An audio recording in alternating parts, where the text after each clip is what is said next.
خامسا، تجنب النظر مباشرة في عيون الكلب، لأن ذلك يثير السلوك العدائي لديه ويدفعه لمهاجمتك، فالحملقة في عيون الكلب تجعله يفسرها على أنها نوع من التحدي والتهديد المباشر له، وهذا ما يدفعه لمهاجمتك لحماية نفسه من الخطر.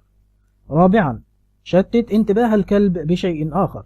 حاول أن تشتت انتباهه بأي شيء في يدك، بأن ترمي له شيئا ما يمضغه أو يحاول استكشافه، فإن ذلك سيعمل على إلهائه ويمنحك بعض الوقت لكي تهرب بعيدا.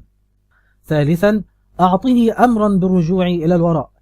إذا استمر الكلب في سلوكه العدائي تجاهك، عليك أن تواجهه مع تجنب النظر في عينيه، وأعطه أمرا مباشرا بالمغادرة والرجوع للوراء، ويجب أن يكون صوتك قويا وواثقا وحازما، فإن ذلك سيجبره على المغادرة سريعا.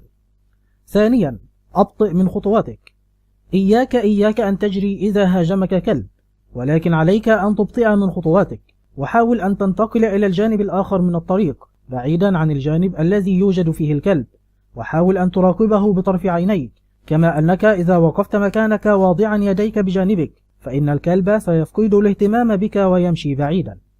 أولا، لا تظهر خوفك، فالكلاب وبعض الحيوانات الأخرى لديها القدرة على الشعور بخوف الإنسان، لذلك عليك أن تبقى هادئا تماما، فإذا صرخت أو لوحت بيديك وحاولت الجري بعيدا فإن ذلك سيثيره ويدفعه لمهاجمتك بشكل أكثر عنفا وشراسة.